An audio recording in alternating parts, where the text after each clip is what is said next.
Dokter Hawani Sasmaya Prameswari, spesialis jantung dan pembuluh darah ya, Dokter Ya, Sasmaya. betul Dok. Darah konsultan. Beliau ini adalah seorang staf. Karena ini tertutup oleh masker dan APD, sebenarnya ini merupakan suatu staf muda yang inovatif loh nih. Ini menjadi bayangan karakter dari mahasiswa-mahasiswa ini, begitu, bahwa Dokter Hawani ini rekam jejaknya sangat kuat pada aspek dasar, yaitu kardiomiopati dan kardiomiositis, begitu ya dokter ya? Ya, betul Dok. Dan menariknya pada aplikasi dari hal mendasar terjadinya masalah pada organ jantung, begitu, miopati dan miositis ini, beliau mengembangkan pada aspek manajemen terkini, even bentuk perspektif saat ini apa sih yang dimaksud dengan heart failure. Itu akan menarik, yang akan nanti disampaikan oleh Dr. Hawani. Nah, maka kami persilahkan bersiap bagi para mahasiswa yang kami banggakan ini. Dan kepada Dr. Hawani, the floor is yours. So please take your time and have a nice discussion with all the students here. Kami persilahkan Dr. Hawani. Terima kasih. Terima kasih Dr. Ghazali atas kind introductions-nya. Even it's I think beyond my true true achievement I think.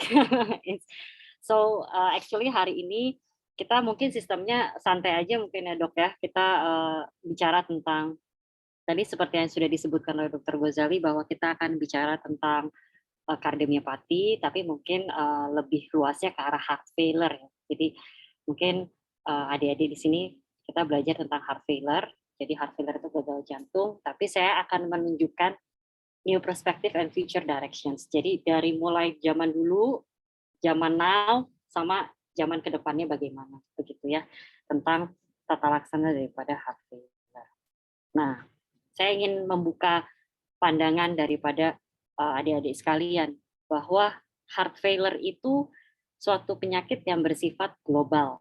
Jadi istilahnya bisa dibilang nggak ada deh di dunia ini yang nggak ada pasien heart failure.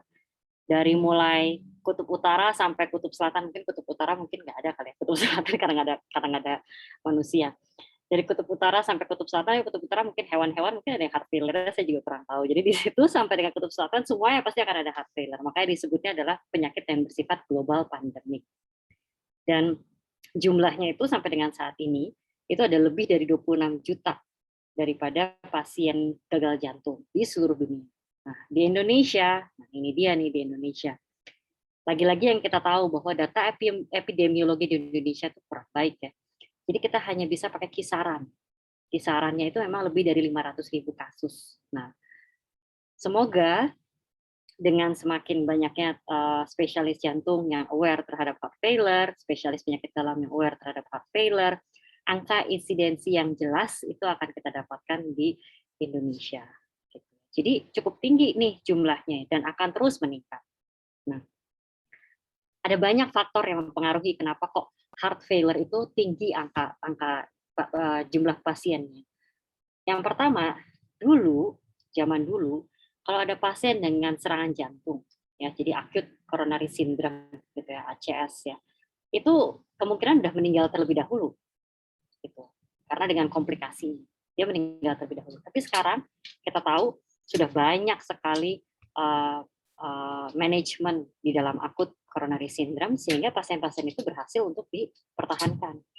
Gitu. Nah, tapi jika mereka tidak mampu menggunakan obat dengan baik dan benar, maka mereka bisa jatuh ke kondisi heart failure. Gitu. Jadi perbaikan nih dalam hal outcome mortality, tapi dalam hal kemungkinan resiko untuk mengalami heart failure juga jadi meningkat. Gitu ya. Nah, dan selain itu juga sekarang gaya hidup. Ya. Gaya hidup sekarang semua mudah lah. Kita semua bisa kita atasi dengan jempol. Jadi orang relatif bersifat gaya hidupnya tuh menjadi tidak lagi aktif ya. Jadi sebutnya sedentary life. Nah, sedentary lifestyle tuh ya gitu. Apalagi mungkin buat yang muda-muda nih karena kebiasaan semuanya online, kuliahnya online. Kalau dulu mungkin masih jalan di Jatinangor agak lumayan nanjak gitu ya, itu kan lumayan olahraga. Kalau sekarang online udah enggak juga. Nah, itu juga akhirnya mengakibatkan obesitas di usia muda. Nah, obesitas di usia muda itu juga bisa mengakibatkan terjadinya heart failure. Nah, kemudian selain itu juga kejadian hipertensi, kejadian diabetes itu juga tinggi, kejadian hiperlipidemia itu juga tinggi seiring dengan pola hidup yang tidak baik. Sehingga kejadian pasien-pasien heart failure akan semakin meningkat. Nah, tapi sekarang ada juga faktor-faktor yang menekan atau menurunkan insidensi daripada heart failure, yaitu sekarang sudah banyak obat-obatan yang berperan untuk mengatasi faktor-faktor resiko tersebut, ya, dan juga treatment heart failure sudah semakin membaik. Gitu. Nah, nanti kita akan bahas lebih lanjut. Nah, ini yang pasti. Kalau adik-adik mau tahu bahwa ternyata penderita heart failure itu setelah terdiagnosis, ya, setelah dia terdiagnosis, oke, Pak, Bu, Bapak mengalami heart failure. Lihat di sini angka mortalitasnya. Tinggi sekali ya. Jadi angka mortalitasnya itu bisa dibilang bahwa sampai dengan pasien itu terdiagnosis 5 tahun ke depan itu 50%-nya lebih itu bisa meninggal. Ya. Jadi ini adalah suatu angka yang sangat besar. Jadi 5 years mortality-nya atau 5 years outcome pada penderita heart failure itu tidak baik. Gitu, itu masih buruk. Oleh sebab itu, nanti saya akan bahas obat-obatan heart failure itu semakin baik, semakin baik, semakin baik, semakin baik. Karena tujuannya adalah untuk menekan ini semua. Kebayang ini tahun 2017 loh. Ya. Itu angka kematiannya tinggi sekali, lihat. Ya, angka kematiannya tinggi sekali. Ya. Jadi sampai lebih dari 50%. Jadi pasien setelah terdiagnosis dalam 5 tahun ke depan, misalnya ada 10 pasien, 5 akan meninggal. Jadi ini adalah burden mortalitas yang sangat tinggi pada penderita heart failure. Ya. Nah, jadi membutuhkan special attention. Ya, jadi heart failure number yang makin meningkat, sementara burden terhadap outcome pasiennya yang masih buruk, angka mortalitasnya masih tinggi. Selain itu juga angka ekonomi, artinya apa? Karena ternyata setelah dilakukan kalkulasi, pengeluaran untuk menterapi pasien heart failure itu lebih banyak dibandingkan pasien cancer, gitu, ataupun pasien akut coronary syndrome. Itu lebih banyak. Jadi memang yang paling bagus itu adalah kita cegah, jangan sampai pasien itu jatuh ke heart failure. Gitu. Dan kalau ada heart failure, kita atasi sebaik-baiknya kondisinya, sehingga menyebabkan kita lebih irit lah gitu istilahnya. Karena ternyata data di seluruh dunia, heart failure itu mengkonsumsi 2% dari total pengeluaran kesehatan di negara maju. Dan 2% itu angka yang besar. Ya, penyakit-penyakit lain tidak mencapai angka segitu, itu sangat besar. Nah, di Indonesia saya belum punya angka ini. Tapi kita hitung-hitungan secara matematis aja.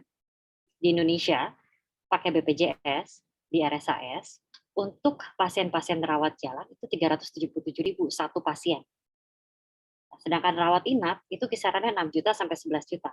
Kebayang nggak kalau pasien heart failure itu terus-menerus dirawat inap berulang kali.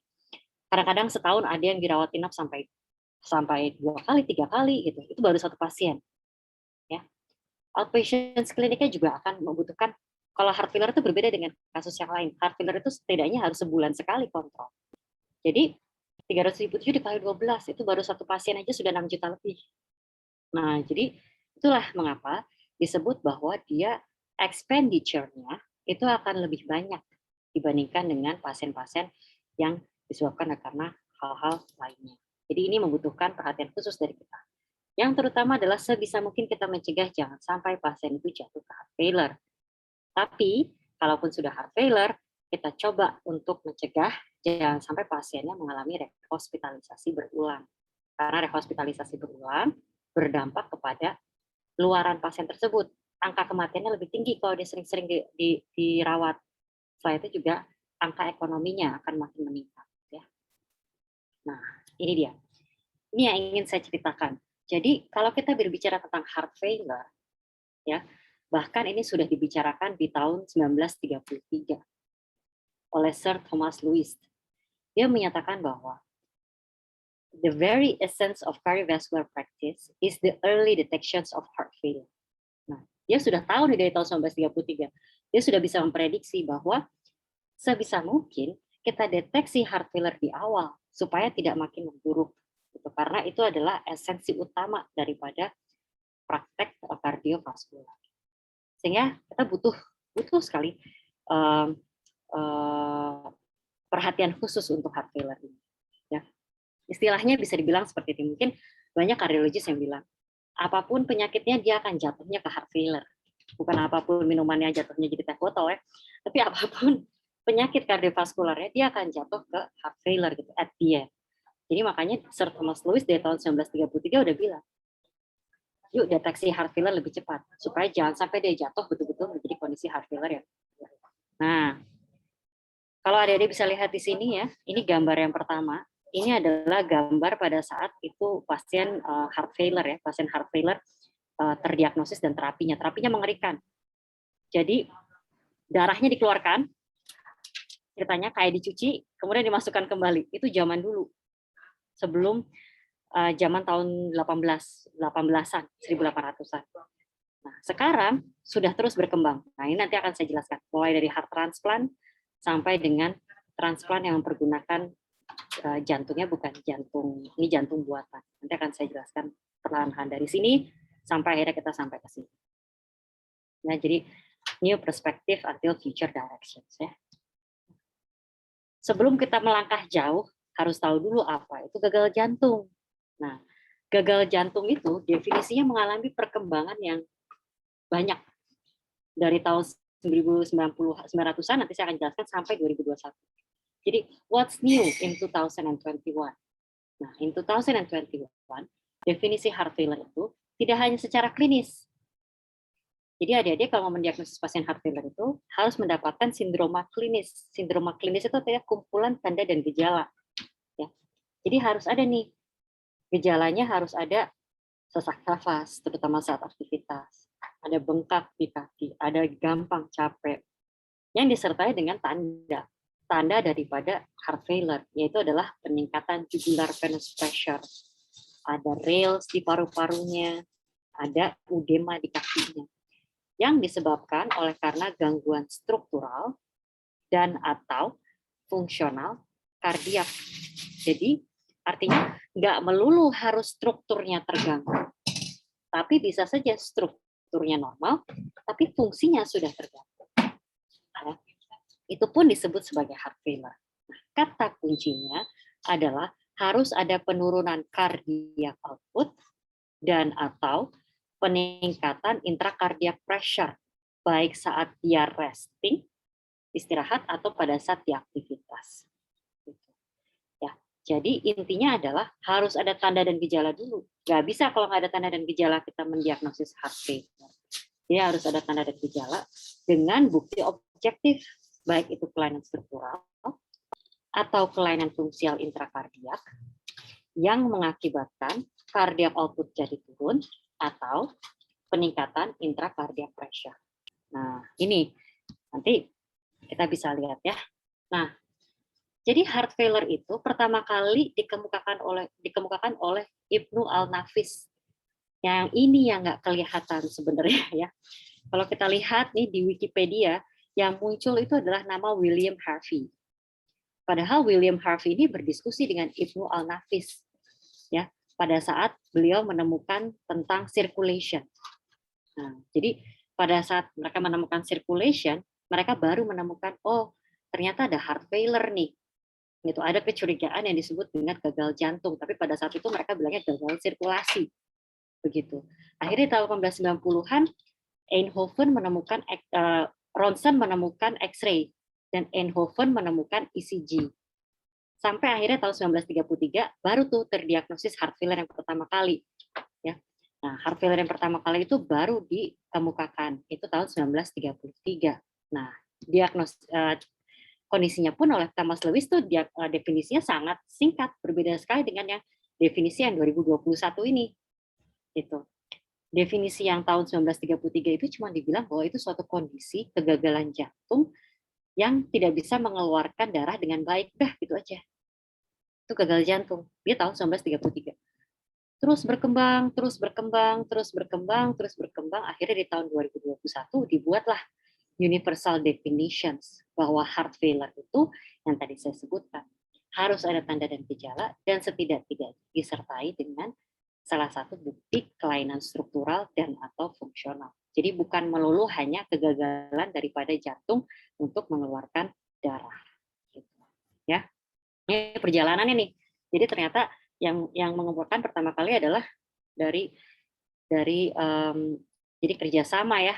Jadi kerjasama dari Ibnu Al-Nafis dengan William Harvey. Oke. Nah, kalau kita udah tahu tadi ya definisinya ya, dari ancient time sampai sekarang. Nah, sekarang bagaimana mendiagnosisnya? Ya kan, mendiagnosisnya. Sampai nanti akhirnya kita akan berbicara manajemen dari yang sekarang sampai dengan future perspective. Nah, how to diagnose heart failure? Jadi dari yang dulu ternyata tuh ya, ini luar biasa juga sih, saya senang sih ya kalau baca tentang sejarah gitu. Ini ternyata saya juga baru tahu nih karena kuliah ini, terima kasih Dr. Ghazali saya jadi baca. Jadi akhirnya ternyata saya baru tahu juga bahwa pasien heart failure paling tua itu adalah 3.500 usianya, dia 3.500 itu adalah mumi di Egypt sebagai kasus heart failure yang paling tua. Jadi mumi ini ternyata dia bernama Nebiri. Nah, dia meninggal di usia 40 sampai 60 tahun katanya. Nah, mereka ini luar biasanya antropolognya ya. Mereka melakukan evaluasi tuh si antropolognya. Ternyata dilihat mereka menemukan sel-sel tubuhnya yang disebutnya heart failure cells. Dan kemudian ada akumulasi tuh cairan di dalam paru-parunya. Gitu. Saya juga bingung ya, 3.500 masih ada ya. Fluid accumulations in the air sacs itu aneh sekali, tapi ternyata memang begitu adanya. Dan pada saat mereka staining, ternyata didapatkan tuberkulosis, granulomas, di mana ini menunjukkan suatu proses-proses inflamasi. Nah, jadi akhirnya mereka menyatakan bahwa Nebiri yang usianya saat ini kalau masih hidup 3.500 tahun, itu ternyata meninggal karena heart failure. Ya. Jadi ini menarik sekali bahwa ternyata heart failure itu kalau ditanya, kalau kita main tebak-tebakan, penderita heart failure paling tua usia berapa gitu, ini ternyata 3.500 tahun. Oke, so how to diagnose? How to diagnose? Dari dulu sampai sekarang yang tidak akan pernah berubah itu adalah harus ada symptoms and sign. Itu nggak pernah berubah. Dari zaman dulu sekali sampai zaman saat ini semuanya akan sama. Pokoknya harus ada tanda dan gejala dulu. Gitu. Dan kemudian kalau dulu masalahnya mereka hanya terbatas kepada diagnostik tool tertentu. Jadi biasanya mereka hanya lihat dari chest X-ray. Oh, chest X-ray-nya jantungnya besar gitu. Atau tambahan nih, ini yang dari semuanya rata-rata ini dari orang UK yang melakukan penelitian di awal-awal. Dan ternyata hanya beberapa yang menggunakan echokardiografi. Dan yang menarik ya, echokardiografinya itu mereka mendiagnosis heart failure kalau ejection fractions-nya turun. Apa itu ejection fractions? Ejection fractions itu adalah fungsi pompa jantung yang kita ketahui dengan mempergunakan echokardiografi.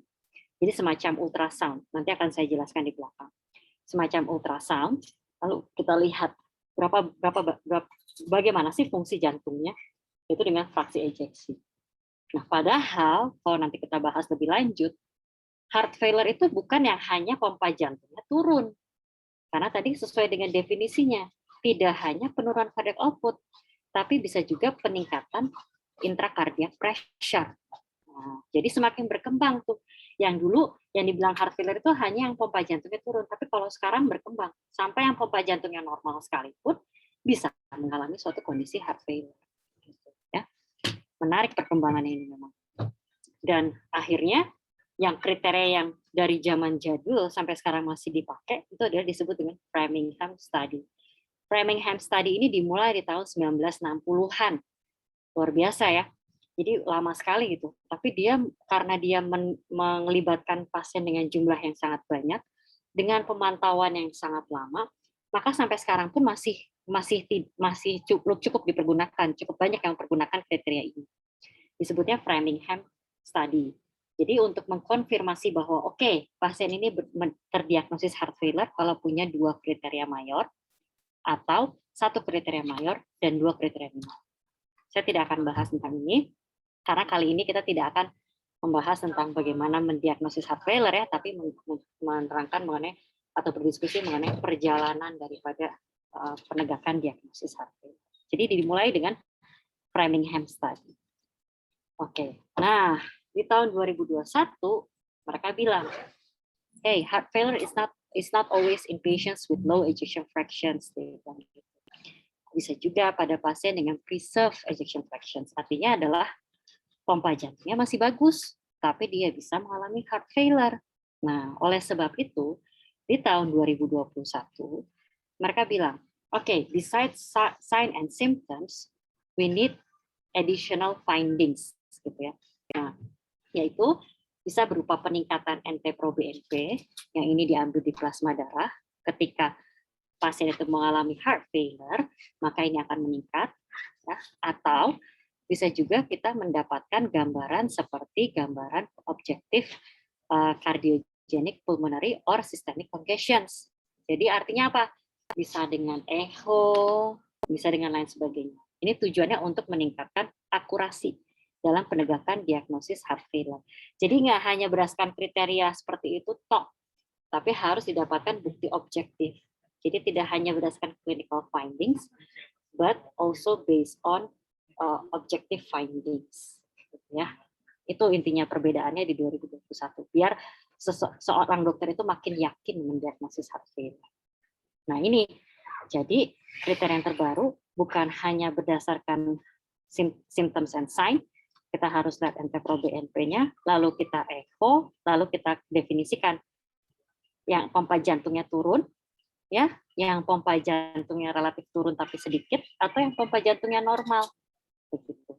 Ya, jadi ini saya rasa penting sekali, sengaja saya tampilkan ini. Ini kita buat untuk membantu para dokter umum untuk merefer ke heart failure, ke dokter jantung untuk pasien-pasien dengan heart failure.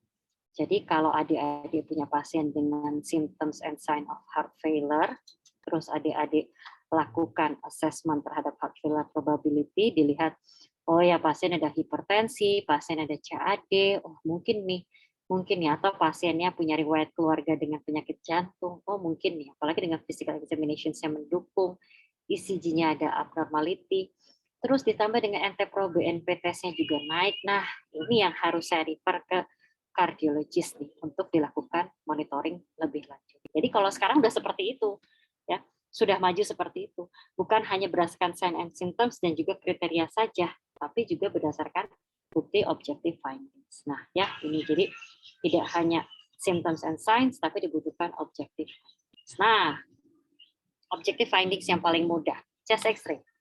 Ya, chest X-ray ini bisa menunjukkan seberapa tinggi tekan di dalam intrakardiaknya. Ya, tekanan intrakardiak ini diwakili oleh pulmonary capillary wedge pressure. Sekarang sudah seperti itu ya. Jadi chest X-ray ini sudah ada studinya yang menyatakan bahwa kalau dia wedge pressure-nya around 30 to 80, ya, biasanya ini hanya berupa redistribusi.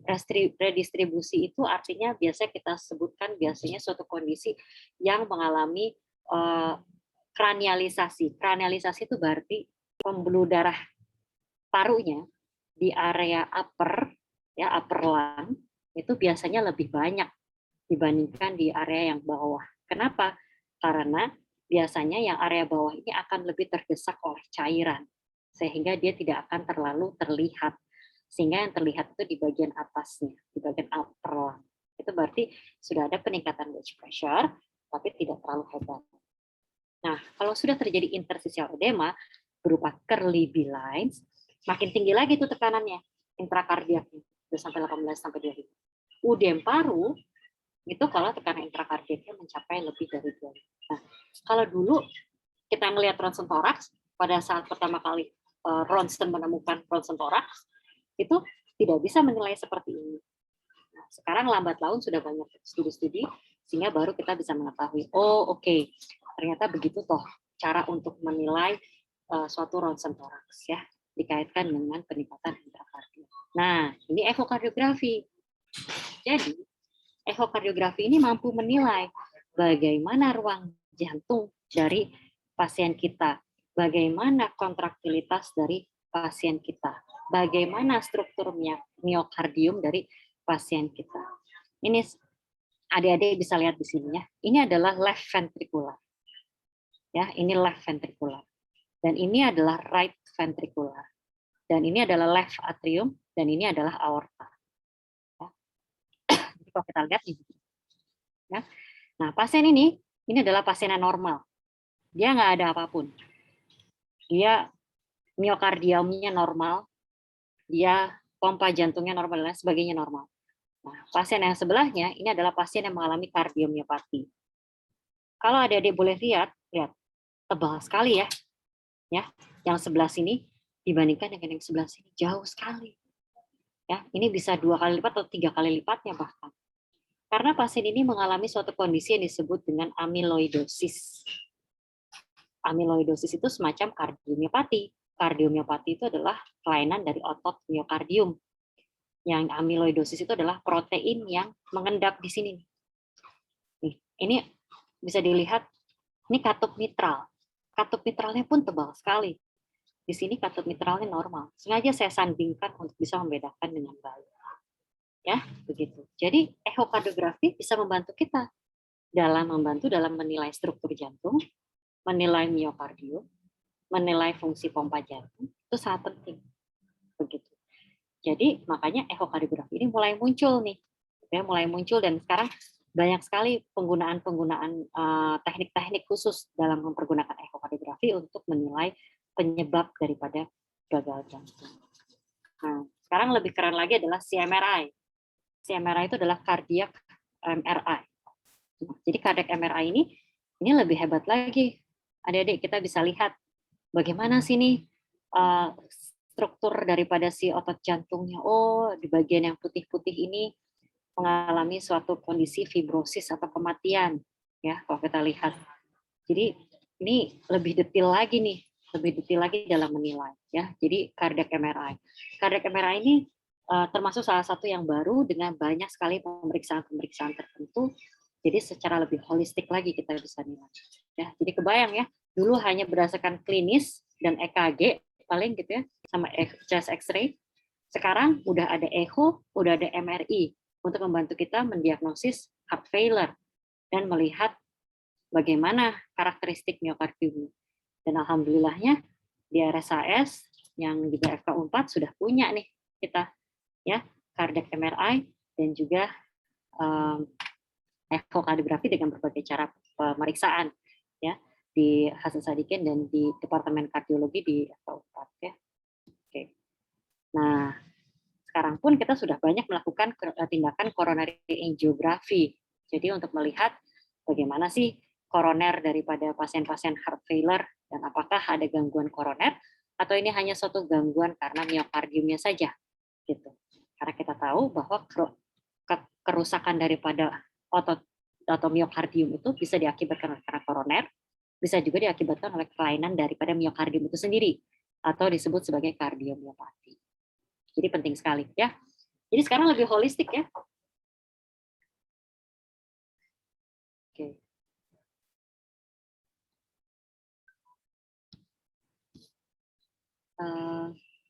Apakah suara saya masih ada? Jelas. Oke. Dr. Hawani. Oke. Nah, kemudian yang terbaru lagi, ini yang paling baru adalah endomyocardial biopsy. Jadi ini baru juga dikerjakan di RSAS. Ya. Endomyocardial biopsy ini suatu hal yang baru. Jadi setelah tadi ya, kayak tadi adik-adik lihat, oh ada kardiomiopati, yang bentuknya itu adalah amyloid yang tadi yang tebal sekali itu ya. Untuk lebih pasti tahu gimana tuh, kalau itu betul karena suatu kelainan otot jantung, dilakukanlah endomyocardial biopsy. Jadi diambil, tuh, kita lihat ya bareng-bareng ya. Nah ini, jadi kita lewat akses di jugular vena jugularis, ya. Ini prosedur biasa. Menariknya nanti, ini kita masukkan lewat jugular vein, jadi lewat leher. Ya. Lewat leher, dan ini untuk di Indonesia one of a kind. Belum semua bisa mengerjakan, belum semua center bisa mengerjakan untuk kardiomiopati. Kita lihat nanti saya akan memasukkan semacam biotom untuk mencubit sedikit miokardium untuk kita lihat betul-betul dengan patologi anatomi. Miokardiumnya kelainannya apa nih? Gitu ya. Jadi kardiomiopatinya kelainannya apa nih? Nah, ini menariknya. Kita masukkan biotomnya, terus kita masukkan, lalu kita lihat. Nah, ini saya stop sebentar ya. Nah, ini saya ambil di bagian apikal septum dari ventrikel kanan. Dicubit nih. Nih, si alat cubitnya. Gitu. Nah, terus cubit, tarik keluar. Nah, nanti bisa dilihat tuh, ya. Kecil sekali. Luar biasa kecilnya. Jadi harus hati-hati, harus gentle. Nah, prosedurnya kita mendapatkan gambaran seperti ini. Jadi, pasien ini awal mulanya kita bingung. Dari pemeriksaan-pemeriksaan kita bingung. Ini apa ya? Bukan hipertrofik, amyloid juga tidak jelas. Akhirnya kita ambil, kita lihat, oh ternyata lebih pasti nih. Ternyata pasien ini mengalami kardiomiopati yang disebabkan oleh karena kelainan genetik. Disebutnya hipertrofik kardiomiopati. Nah, jadi lebih jelas treatmentnya pasien ini, ya seperti itu. Jadi ini adalah hal baru yang dikerjakan di Indonesia, walaupun di luar negeri itu sudah cukup sering ya, tapi di Indonesia ini baru. Oke. Jadi di Departemen Kardiologi Unpad ini kita sudah punya suatu prosedur yang bersifat holistik. Kita bisa menilai mulai daripada non-invasif, ya, mulai tadi adik-adik bisa lihat dari chest X-ray sampai echo sampai MRI sampai akhirnya kita bisa memastikan dengan pemeriksaan patologi anatomi sebagai gold standar untuk melakukan penegakan diagnosis kardiomiopati. Nah, tambah lagi satu lagi yang bisa kita kerjakan, yaitu adalah right heart catheterization. Jadi ini kateter saya masuk ke pembuluh darah paru. Pembuluh darah paru sampai ke ujung dari pembuluh darah paru. Jadi kalau kita lihat di sini, sebentar ya. Dia akan dimasukkan dulu, terus ini ada balon, ya, ada balon. Terus saya kempeskan balonnya, dia masuk ke dalam. Ini sampai ke ujung dari, ke bagian paling ujung dari pembuluh darah paru. Nah, di situ saya bisa tahu tuh tekanannya berapa secara real. Jadi nggak pakai chest X-ray lagi yang kayak tadi, oh kira-kira gitu, nggak gitu, tapi betul-betul real. Berapa tekanan di intrakardiaknya, supaya saya bisa menegakkan diagnosis. Karena biasanya pasien-pasien seperti apa yang membutuhkan ini? Ini adalah pasien-pasien yang sebenarnya pompa jantungnya normal, tapi keluhannya tipikal untuk gagal jantung. Benar nggak sih dia gagal jantung? Karena tadi kita tahu salah satu definisinya adalah peningkatan intracardiac pressure. Jadi kita harus tahu intracardiac pressure-nya benar naik nggak? Kita lakukan right heart catheterization pada pasien dengan heart failure yang pompa jantungnya normal. Ini baru pertama di Indonesia, ya. Oke, nah secara garis besar di tahun 2016 dan 2021 masih sama. Kita membedakan heart failure itu bukan hanya melulu yang pompa jantungnya turun. Kan tadi adik-adik perhatikan ya, di Inggris itu penelitian-penelitian yang terdahulu bilangnya, oke, heart failure itu adalah pada pompa jantung yang turun. Tapi enggak loh, ternyata pompa jantungnya bisa nggak turun. Contohnya yang ini. Tapi dia ada peningkatan intracardiac pressure. Nah, kalau kita nggak bisa mencari secara imaging, modalitis yang bersifat non-invasif, ya kita kerjakan secara invasif. Kita masukin aja kateternya tuh, kayak yang tadi saya kerjakan. Kita lihat, benar nggak tekanannya meningkat. Ya. Jadi sekarang ini, zaman now ini udah sampai sebegitunya, gitu, bahwa kita tidak meraba-raba lagi, tapi kita buktikan secara pasti. Betul sudah terjadi peningkatan. Ya. Dan ini klasifikasi yang tadi berdasarkan ejeksi fraksi atau pompa jantungnya, sedangkan yang ini berdasarkan severitas daripada keluhannya. Ya. Jadi kalau dia, ada loh pasien gagal jantung, tapi dia aktivitasnya biasa aja. Pompa jantungnya padahal cuma 30%, tapi dia aktivitasnya biasa aja. Dia masih bisa naik sepeda, dia masih bisa naik gunung, dan lain sebagainya. Gitu. Ya. Jadi sangat baik. Begitu ya. Tidak ada pembatasan aktivitas fisik.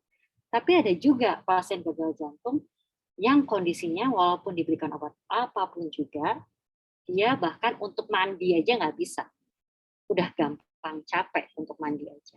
Ya. Nah, itu disebutnya dengan NYHA atau New York Heart Association kelas 4. Kelas 3 itu dia untuk aktivitas sehari-hari lah. Misalnya dia mau makan udah gampang capek ya, seperti itu. Kalau kelas 4 tuh dia diem aja udah sesek. Kelas 3 itu dia mandi aja dia capek. Makan aja dia capek. Nah, seperti itu. Ya. Oke. Nah, ini yang ingin saya tekankan. Dulu itu pasien heart failure itu kayak cuman dianggap satu waktu. Jadi misalnya datang ke kita dalam kondisi chronic heart failure, oke dia chronic heart failure aja. Datang ke kita dalam kondisi akut heart failure di rumah sakit, kita atasi aja akut heart failure. Tapi setelah dia udah selesai keluar dari rumah sakit, udah nggak dievaluasi lagi tuh. Gimana pasien itu nggak dievaluasi lagi? Padahal heart failure itu perjalanannya sebagai satu kesatuan. Jadi pasien itu seperti gagal ginjal, kalau adik-adik mungkin tahu. Gagal ginjal itu kan dari kronik, dia bisa jadi akut. Nah sama, heart failure juga. Dari kronik, dia bisa jadi akut. Jadi perjalanan itu adalah satu waktu yang tidak boleh dipisah-pisahkan. Jadi dilihat di sini. Ini pertama kali pasien terdiagnosis heart failure. Oh oke, terdiagnosis pertama kali heart failure. Bisa di rumah sakit, bisa di poliklinik. Setelah itu dia akan menjalani suatu kondisi disebut dengan chronic heart failure. Artinya dia akan stable, nggak ada perubahan, biasa aja, dia aktivitas semua seperti biasa, nggak ada masalah. Tapi suatu ketika dia bisa jatuh mengalami suatu kondisi akut, sesak lagi dia, sesak pemberat. Nah, akut masuk rumah sakit lagi. Kalau dia berulang terus-menerus, dia bisa jatuh satu kondisi yang disebut dengan advanced heart failure. Artinya adalah heart failure yang tahap akhir, sampai akhirnya bisa mengakibatkan kematian. Nah, dulu advanced heart failure itu rata-rata sudah tidak bisa tertolong. Mereka akan meninggal. Begitu. Sedangkan sekarang sudah banyak sekali manajemen. Nanti akan saya jelaskan. Jadi, kalau adik-adik punya pasien heart failure, jangan mengkotak-kotakkan, tapi harus dianggap sebagai suatu perjalanan secara kontinuitas. Gitu ya. Jadi, itu yang harus diketahui. Jadi, kalau akutnya tertangani, hati-hati. Kroniknya juga harus diatasi dengan baik. Supaya pasiennya tidak jatuh ke dalam kondisi advanced heart failure. Ya. Nah ini ya, advanced heart failure ya. Oke. Kriteria ada banyak, saya tidak akan sebutkan. Nah, akut heart failure juga kita harus bedakan. Dia bisa datang dengan kondisi shock ataupun tidak. Akan saya sebutkan. Nah, sekarang kita bicara tentang manajemen.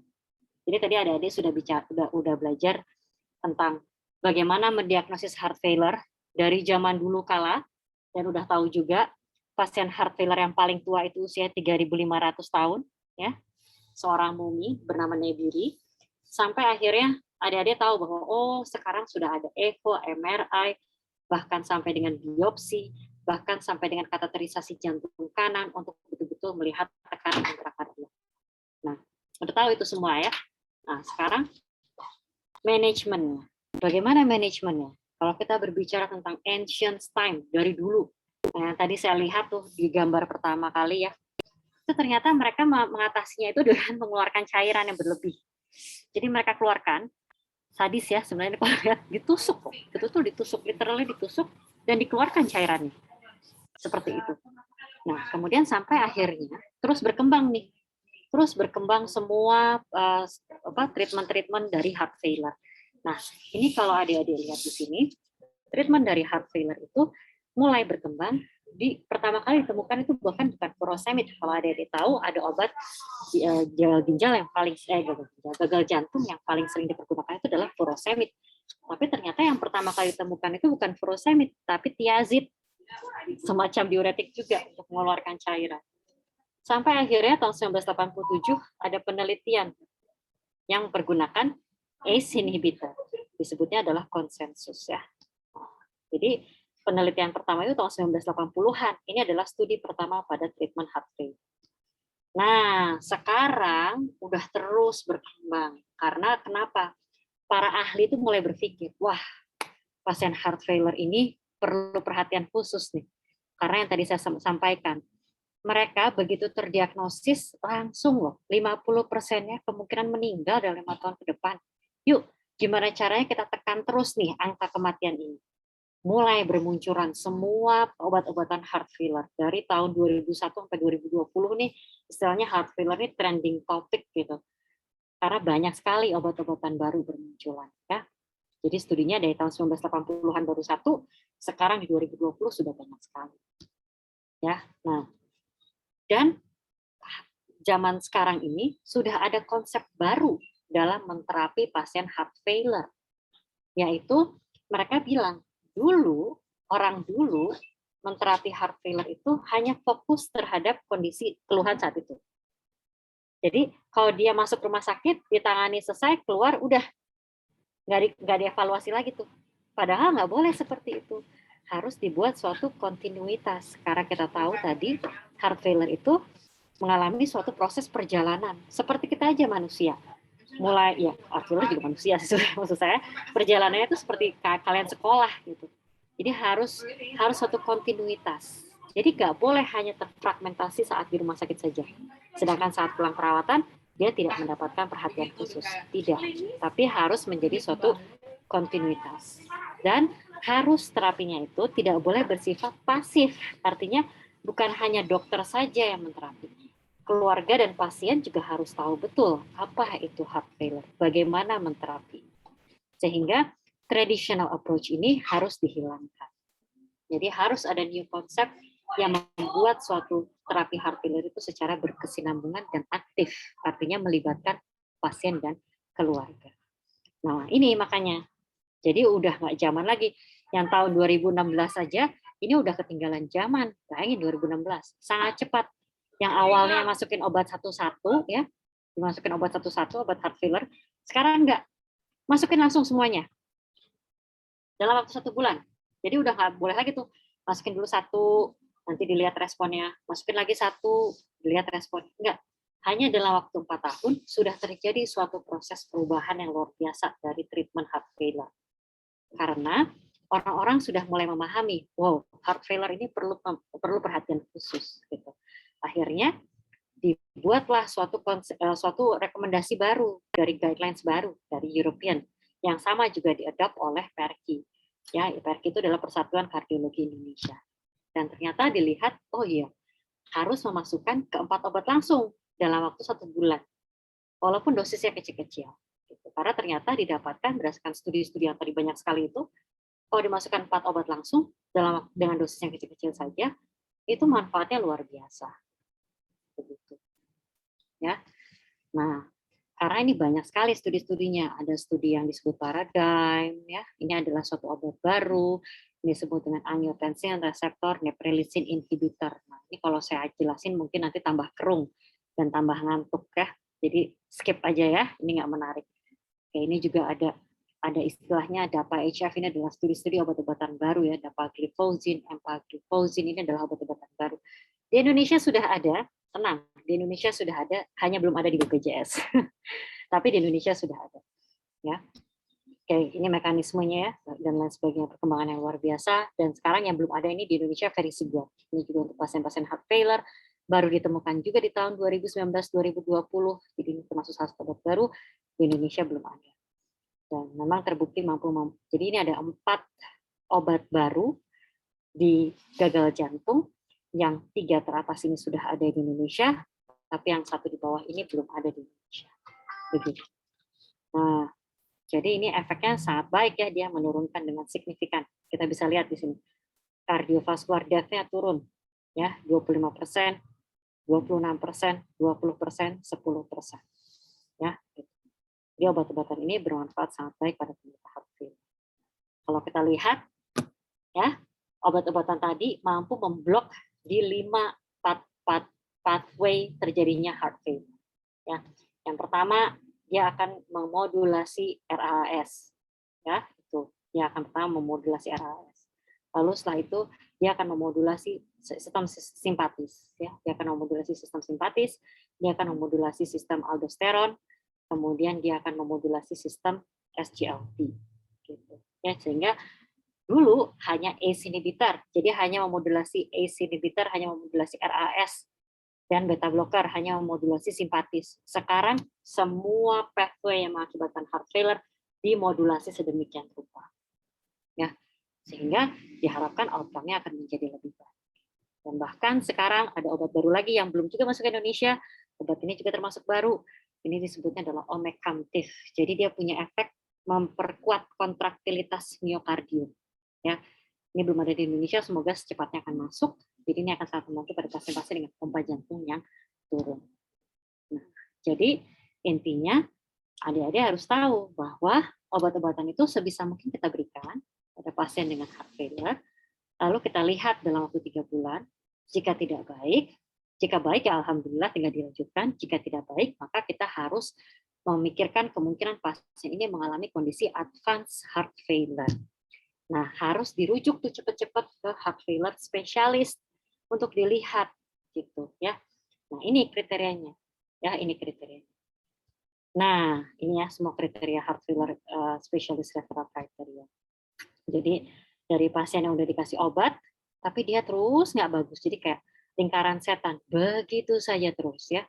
Jadi nggak pernah beres, terus saja begitu berkutat di situ saja, sehingga disebut sebagai advanced heart failure. Nah, apa options untuk pasien advanced heart failure?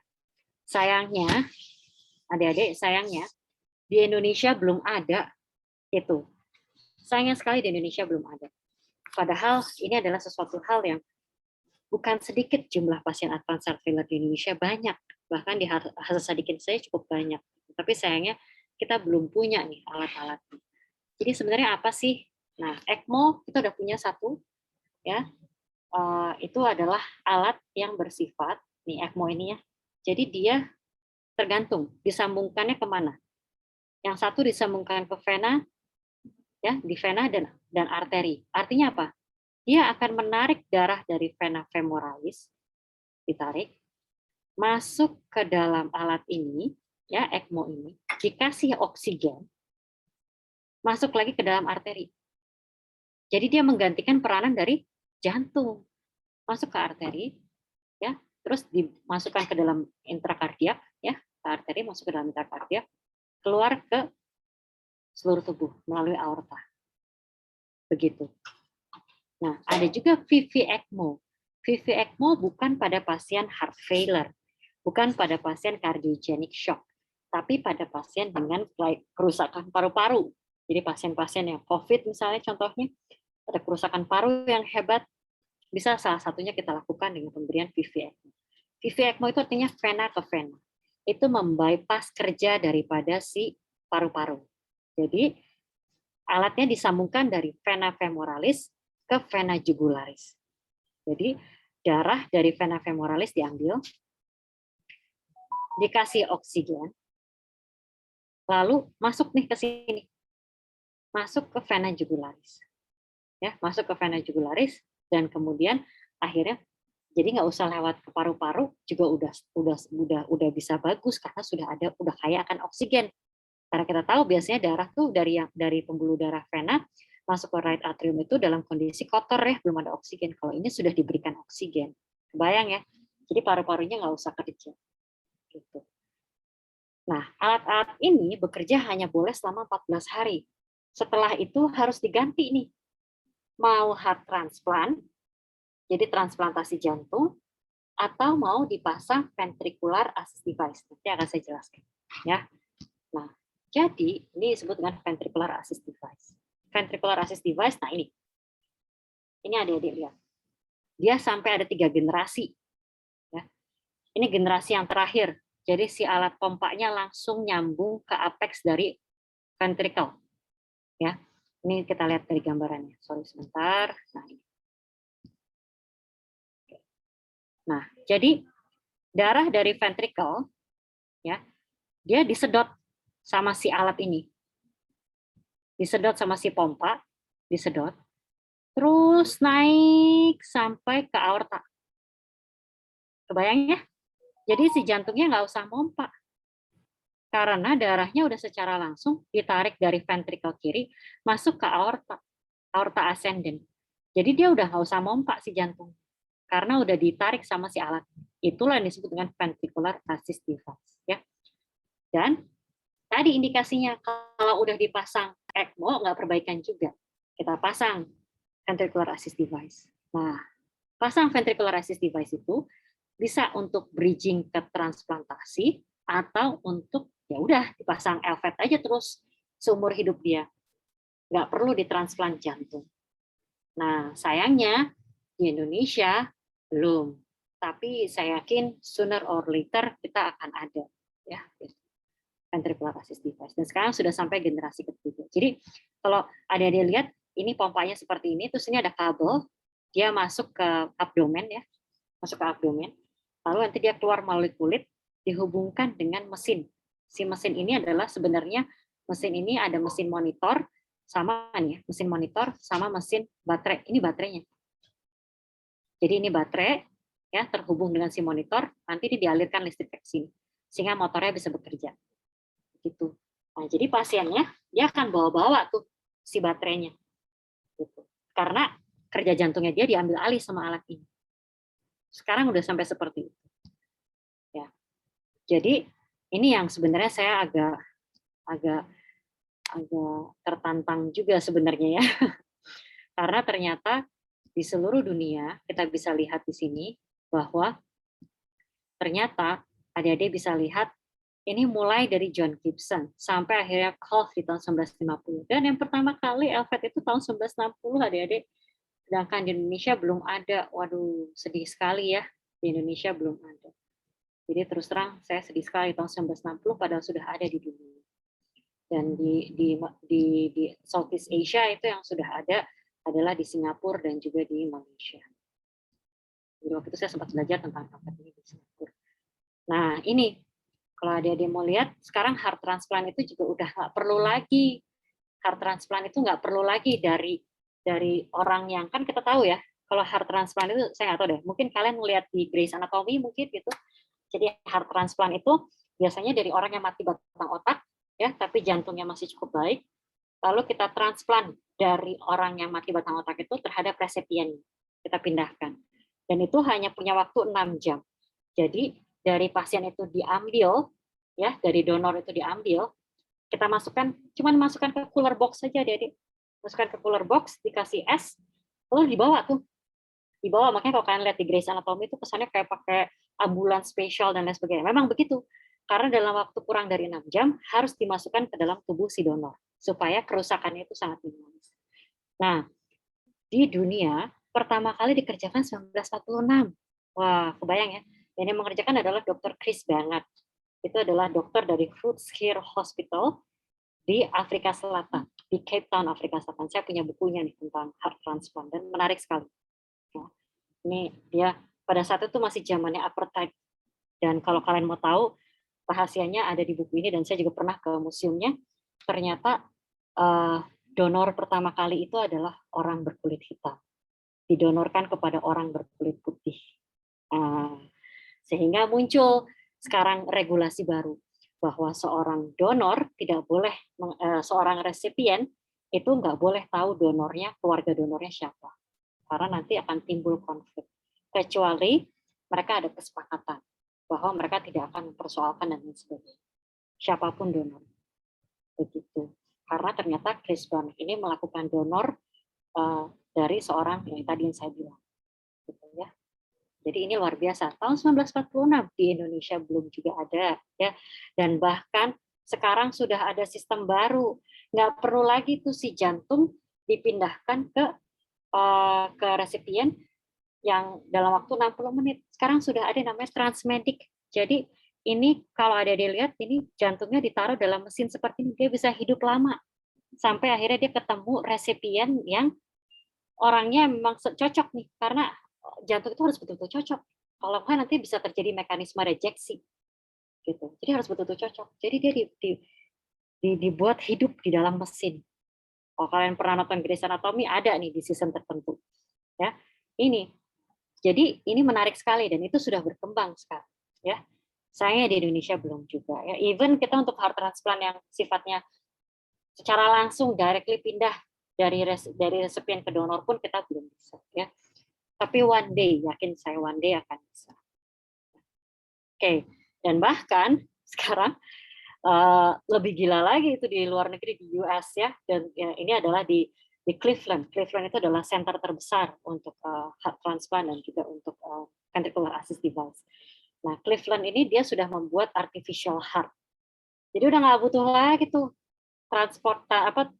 donor dari jantung. Karena donor jantung itu agak susahnya, pasiennya harus meninggal lah ya. Gimana caranya orang hidup tanpa jantung kan? Jadi itu kesulitannya. Sehingga mereka membuat suatu artificial heart. Ini luar biasa ya, artificial heart. Dan sudah ada beberapa orang yang ditransplant dengan artificial heart di Amerika, di US. Nah, meanwhile in Indonesia, heart transplant in the world since 1946, ventricular assist device since 1960-ish. Di Indonesia sudah tertinggal 75 tahun untuk heart transplant. Indonesia sudah tertinggal 61 tahun untuk ventricular assist device. Ya, mengerikan ya. Cuman kalau saya bisa bilang mengutip kata-kata daripada Bung Karno, beri aku 10 pemuda maka akan guncang dunia. Jadi siapa tahu kalian nantinya akan menjadi pengembang daripada heart failure, terutama untuk transplant dan ventricular assist device. Karena kebetulan saat ini kalau bekerja sendiri tentu kerepotan ya, karena ini makanya kita butuh pemuda-pemuda yang bersiap untuk mengguncang dunia. Jadi oke, kita startnya mungkin agak terlambat, tapi kita akan kejar dan catch up, atau bahkan kemungkinan kita bisa lebih dari ya di bawah nama Unpad mungkin ya suatu hari. Oke, so future direction udah nggak mikirin, aduh telat deh kalau misalnya advance, udah capek, udah babak belur, harus pasang ini, harus pasang itu, harus pasang ini, pasang itu. Akhirnya orang-orang mulai berpikir, mereka balik lagi tuh ke pendapat dari si Bapak Thomas di tahun 1933. What we need to think is we need to prevent the heart failure or early detections of heart failure. Itu yang paling penting. Jadi mereka berpikir bahwa gene targeted heart failure therapy. Jadi mereka akan bersifat ke genetik. Betul-betul dilihat ini pasien genetically permasalahannya di mana. Jadi mereka akan memberikan specific treatment sesuai dengan gene. Nah, ini one day, ini masih future direction. Sekarang masih penelitian-penelitiannya masih pada hewan dan lain sebagainya. Ya, ini menarik nih nanti. Jadi kedepannya future directions-nya ada menuju gene targeted heart failure. Oke. Setidaknya di Hasan Sadikin dan di FK Unpad, di Departemen Kardiologi FK Unpad kita sudah punya heart failure clinic. Ya. Hopefully one day kita bisa menjadi center pertama yang melakukan ventricular assist device, atau finger cross, probably heart transplant, nggak tahu juga. Ya.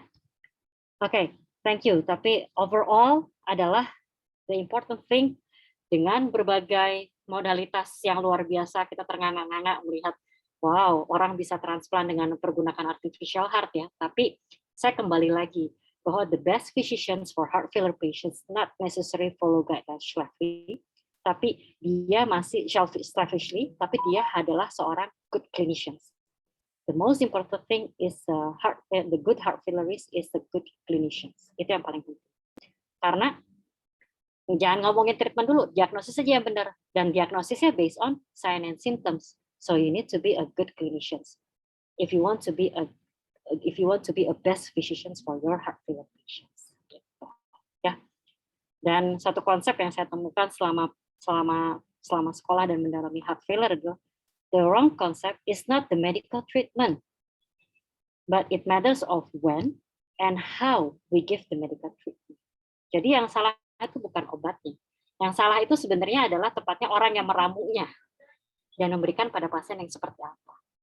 Ya, jadi you need to be a good clinician, you need to be a best physician gitu for your heart failure patients. Oke, terima kasih. Kalau ada pertanyaan, dengan senang hati. Wah, mantap sekali. Terima kasih, Dr. Sasmaya.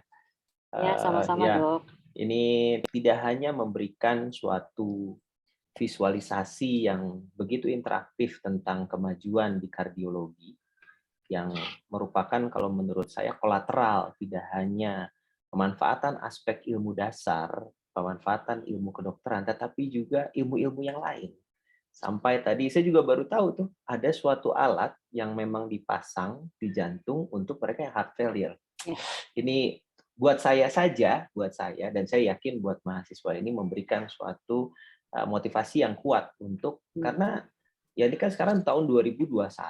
Mau jadi dokternya berarti nih, kalau ketua angkatan ini, Agvi ini berarti kan masih 4 tahun, 5 tahun ke depan, gitu kan? Iya. Mungkin alatnya udah beda berkembang lagi. Gitu. Nah, itu. Mungkin Iya. udah ada ventricular assist device ya, Dok ya?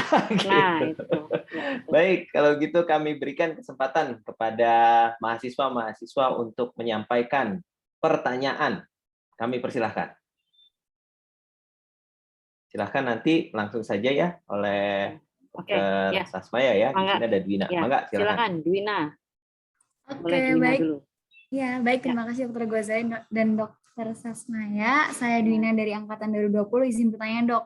Jadi tadi dokter sudah menjelaskan mengenai alat-alatnya. Nah, sebelumnya kan kita setelah menemukan sign and symptoms-nya, ada 2 pertanyaan, Dok. Apakah kita sebagai dokter umum diperbolehkan atau diberikan wewenang untuk ngecek strukturnya melalui alat-alat yang tadi sudah dijelaskan kayak CMRI, endomyocardial biopsy, sama kateter itu.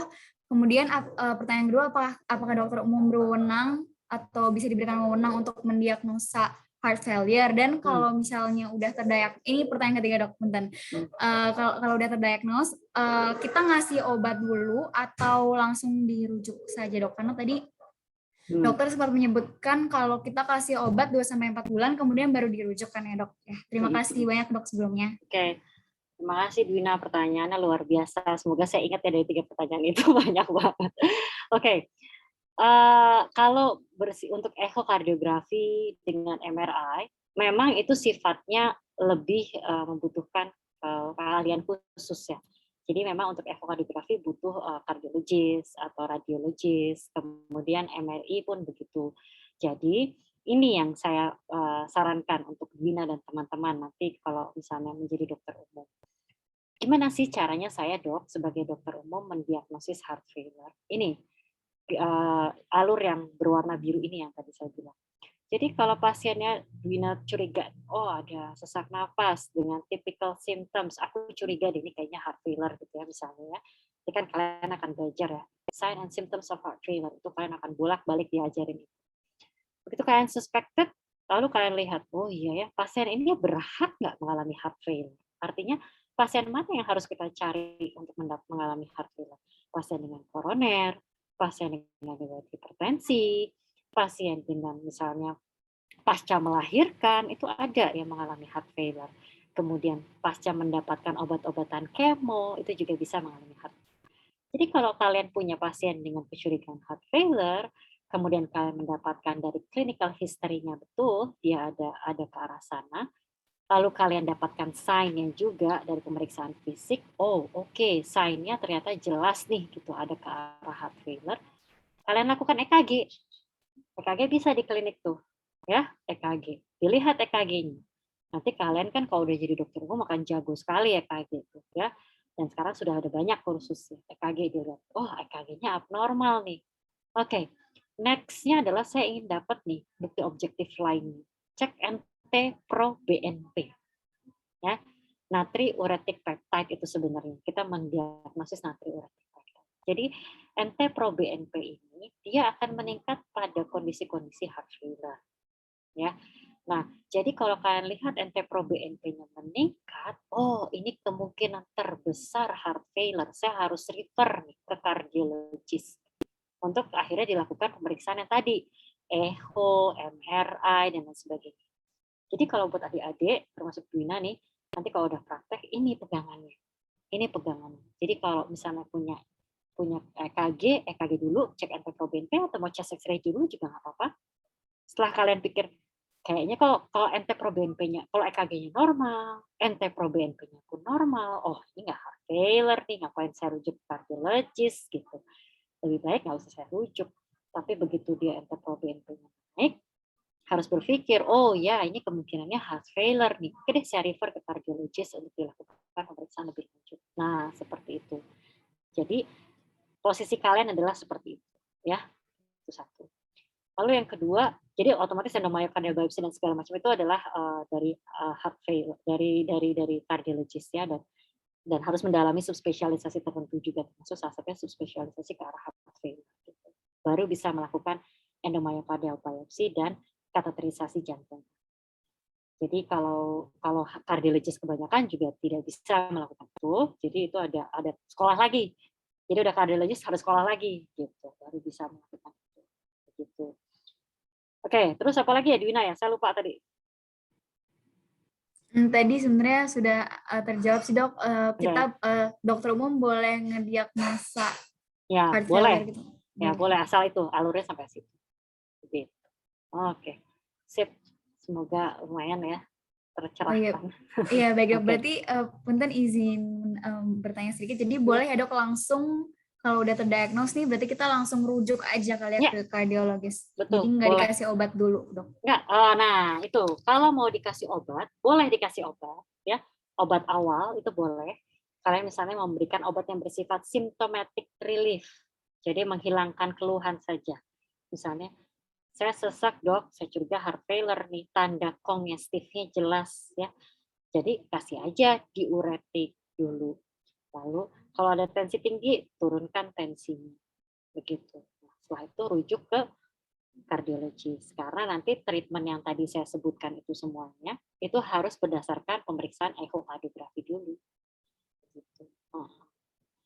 Ya, oke. Oke, baik. Terima kasih banyak dokter Sasmaya. Sama-sama. Ada lagi Terima kah kasih, yang mau Dwina. bertanya? Mangga, selanjutnya. Oh ya, ini Anisha. Ya, Anisha. Betul. Silakan Anisha. Oke, selamat siang Dokter Hawadisa. Siang. Perkenalkan, nama saya Vira, Dok. Tadi saya cukup penasaran nih Dok tentang yang kateterisasi. Kan tadi itu yang disebut tuh cuma right catheterization ya Dok. Ya. Dan kalau nggak salah dari yang literatur saya baca tuh juga sebenarnya kan ada ya Dok untuk yang bagian left-nya. Nah, tapi kalau dari literatur yang saya dapatkan juga tuh emang lebih banyak yang membahas tentang yang bagian right itu Dok. Nah, saya pengen tanya, kalau di Indonesia sendiri sebenarnya yang left heart catheterization itu ada, udah diimplementasikan atau belum, dan apakah dia itu lebih sulit makanya jadi kurang visible untuk diimplementasikan atau gimana ya Dok? Dan untuk saya juga penasaran Dok untuk teknisnya, berdasarkan literatur yang saya baca itu kan bisa langsung ke jantung kiri melalui ascending aorta atau dipuncture dari jantung kanan. Nah, dari dua cara ini tuh yang lebih visible tuh yang mana sih Dok? Dan apakah ada indikasi tertentu gitu untuk melakukan salah satu tekniknya? Sama tadi saya juga penasaran sama dokter kan bilang ada pengobatan untuk heart failure yang nggak masuk BPJS. Nah, ketika kita dapat pasien yang enggak, maksudnya yang kurang ekonominya menengah ke bawah gitu Dok, itu tindak lanjutnya gimana ya Dok? Untuk yang heart failure. Makasih Dok. Ya, Vira ya tadi namanya ya? Iya, betul Ya, Dok. Ya, terima kasih. Vira mungkin mau jadi kardiologis nanti ya ke depannya ya. Oke, jadi ya pertanyaannya spesifik sekali. Ya betul, jadi sebenarnya ada right heart catheterization dan ada left heart catheterization. So it's depend. Nah, prinsipnya adalah untuk penegakan pasti diagnosis heart failure bisa kita lakukan dua-duanya, right heart ataupun left heart. Tapi right heart catheterization betul banget tadi kata Vira sendiri, Vira udah menjawab sendiri, lebih visible karena lebih mudah gitu. Sedangkan left heart catheterization itu lebih susah karena kita aksesnya harus melalui pembuluh darah arteri. Dari arteri biasanya kita masuk ke arteri femoralis, lalu ke aorta, baru masuk ke dalam ventrikel kiri. Seperti itu. Jadi biasa kita menghindari. Kalau bisa dilakukan dengan right heart catheterization, ya kita lakukan dengan right heart catheterization dulu aja. Nggak usah nih kita lakukan pakai left heart catheterization. Tapi kalau right heart catheterization yang menunjukkan hal yang tidak jelas, tidak konklusif, maka ya yuk kita lakukan left heart catheterization. Gitu. Jadi first step-nya adalah right heart catheterization terlebih dahulu. Baru setelah itu kita lakukan left heart catheterization jika right heart catheterization hasilnya tidak bisa menjelaskan kondisi pasien kita. Seperti itu. Jadi betul banget tadi ya yang ditanyakan oleh Vira tadi ya. Begitu. Nah, kemudian terkait dengan manajemen ya, betul sekali di Indonesia itu kita ada beberapa obat-obatan yang tidak masuk ya sayangnya tidak masuk ke BPJS, dan apa yang dikemukakan oleh Vira itu sebenarnya adalah jeritan dan tangisan daripada kardiologis yang banyak sakit kepala kalau dapat pasien, sementara kita tahu sebenarnya harusnya pasien-pasien itu kita berikan obat-obatan yang sudah standar dan baku untuk diberikan pada penderita gagal jantung di seluruh dunia ya. Ini. Nah, dari 4 obat ini yang wajib diberikan, mana yang belum masuk BPJS ya. ARNI itu belum masuk BPJS, tapi soon akan masuk akhirnya. Setelah dia tuh studi pertamanya tahun 2014 ya, jadi kurang lebih sekitar 7 tahun baru dia akhirnya bisa masuk BPJS ya, ARNI. Kemudian yang nggak ada lagi di BPJS adalah dapagliflozin dan empagliflozin. Ini juga nggak ada di BPJS ya. Dan ini sepertinya masih lama untuk masuk ke BPJS. Jadi biasanya kita akan melakukan optimizing medical treatment. Jadi kita optimalisasikan medical treatment-nya ya setidak-tidaknya dengan ACE inhibitor, beta blocker, dan MRA dulu. Gitu. Kita coba dulu dengan ini. Jadi kita kembali lagi ke zaman tahun 2016. Itu obat-obatan sebenarnya. Nah, sementara sekarang udah 2021. Nah, semoga one day saya yakin dapagliflozin dan empagliflozin pun akan masuk ke BPJS. Tapi setidak-tidaknya ARNI tahun depan itu akan masuk ke BPJS. Jadi buat adik-adik mungkin nanti kalau tadi seperti kata Dr. Ghazali dalam waktu 5 tahun lagi kalian tenanglah, pasti akan. Kecuali nanti kalau ada baru lagi ya, nggak tahu kalau ada baru lagi, berarti it's around 5 to 7 years dan baru masuk atau cover bagi BPJS. Gitu. Intinya sih seperti itu. Jadi sebagai seorang klinisi kita juga harus punya, karena menurut saya kedokteran itu state of the art. Kita itu adalah seorang ini juga ya, sebenarnya kita sebagai dokter ini juga harus mampu meramu dan memberikan sesuai dengan apa yang dibutuhkan oleh pasien gitu ya. Kita juga seorang artis sebenarnya, karena kedokteran itu adalah art ya gitu. Jadi kita juga harus tahu. Jadi memang kadang-kadang nggak bisa kita hanya betul-betul berpatokan kepada panduan. Guideline is just a guidelines gitu. Tapi kita harus mampu menilai pasien kita ini sebenarnya mampu nggak, butuh nggak, mampu nggak untuk mendapatkan obat-obat ini, dan memang butuh nggak atau jangan memang nggak butuh gitu ya. Nah, seperti itu. Karena obat-obatan ini akan diminum seumur hidup ya. Jadi kalau misalnya nanti akan diminum seumur hidup dia begitu dia terdiagnosis gagal jantung akan diminum seumur hidup. Jadi kebayang nggak kalau misalnya dia sampai nggak, kalau dia cuma nggak seperti antibiotik, seperti antibiotik diminum walaupun harganya mahal nggak masalah, ini paling cuma 1 minggu. Kalau obat ini diminum seumur hidup, jadi betul-betul harus ada komunikasi yang baik antara adik-adik dengan pasiennya ketika akan memulai obat-obatan. Gitu. Karena kalau misalnya sampai memberatkan pasien, kasihan. Makanya tadi saya bilang, burden ekonomi penderita heart failure itu tinggi karena dipergunakan seumur hidup. Begitu. Nah, oke. Mungkin ada pertanyaan lagi? Mantap sekali. Ya, betul. Artinya guideline itu tentunya berbasis pada inovasi ya. Saya setuju sekali pernyataan guideline, tinggal guideline, yang penting inovasi dan ilmu dasarnya. Begitu ya Dokter Satwa ya? Betul. Baik, kami persilahkan nih. Pertanyaannya brilian nih. Iya nih, luar biasa pertanyaan. Luar biasa. Nah, silakan. Ya, Livia.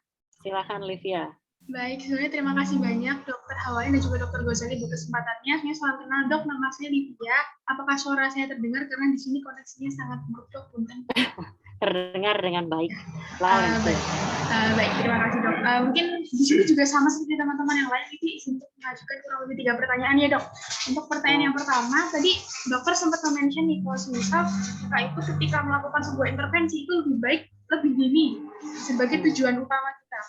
Nah, sedangkan sekarang kondisi di Indonesia itu kan sangat bisa dibilang untuk prevensi, bahkan tidak hanya untuk orang yang usia sangat muda, bahkan untuk orang usia dewasa muda saja itu intervensi kesehatan itu sangat sulit ya Dok.